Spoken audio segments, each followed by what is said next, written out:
Hi, my name is Frank Schaeffer, a one-time religious rights activist in the 1970s and 80s with my evangelist, Father Francis Schaeffer, and now I guess you would describe me as a liberal activist. Doing my bit in the resistance to the worst president this United States has ever elected in my lifetime, certainly. That includes Richard Nixon, and that is Donald Trump. But, you know, as we talk about impeachment and hearings and Russia and Putin and corruption and the nepotism of his family and Breitbart.com and all these other people, let's not lose track of something.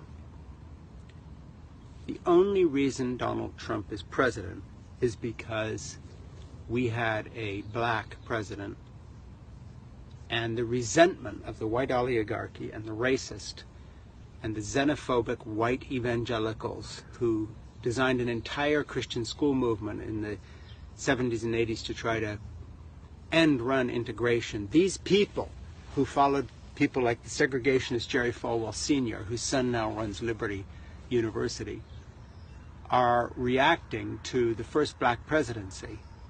And their reaction was to elect the most unqualified president to replace perhaps the best president this country's had in my lifetime, the most erudite, the most educated, the most well-spoken, the best temperament we've had in a president that I can remember, a true leader. And it's almost like a parody of something like Paradise Lost or Satan's Fall from Heaven, whatever it might be. The reaction against this wonderful figure of President Obama, who endured an 8-year slow-motion lynching by the white mob, the oligarchs, the alt-right, the white supremacists, and all the rest of it. It's almost like a parody. You know, I don't even think Shakespeare would have cooked up something like this, to go from someone so luminous and so bright and so well qualified, but also just so deeply human, the good husband of a wife, a faithful father, someone who is there for his family. And instead we get this adulterous swine, this philanderer, this molester of woman, this person with criminal impulses who lies his way through life, this con man, this multiple bankrupt, this person who's opened this whole Pandora's box of a relationship with our sworn enemy in Russia, and the murderer, the mass murderer, and the assassin and killer Vladimir Putin, who kills his opponents, who jails them, who beats them.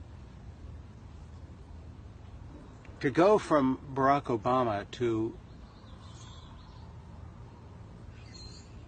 Trump is really mind-boggling, but it's only explicable by the depth of the racism. The magnifying glass that Trump's election puts on our country goes to show that, yes, indeed, 40% or so of the American public are uneducated, racist fools who occupy this white underclass that, by the way, is where all the so-called real welfare mothers live.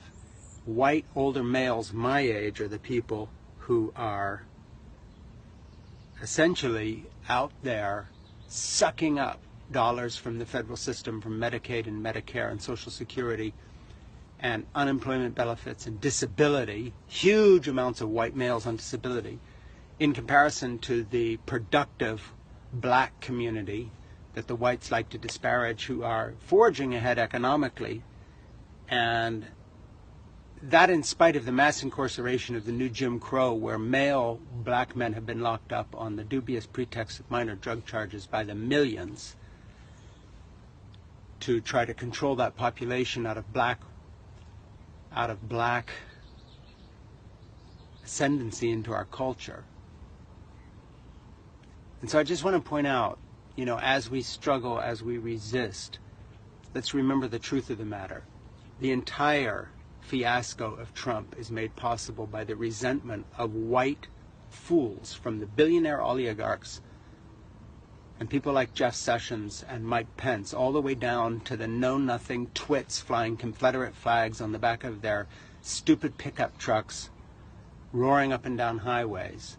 This entire stupid movement, this fart in the wind, which will blow away and be replaced by a multicultural, decent, fair society that will look at this moment with mind-boggling propensity, saying, what on earth was this about? Just remember this. It is a reaction to a first black president. And otherwise, none of this is explicable, especially the fact that the Republican Party continues to go along with this mentally unstable, unfit fool. Can only be explained by the continuing reaction and obstruction that they cannot get out of the habit of. They're still obstructing the Obama presidency, even though Obama is no longer president. Go figure. Thank you. My name is Frank Schaeffer.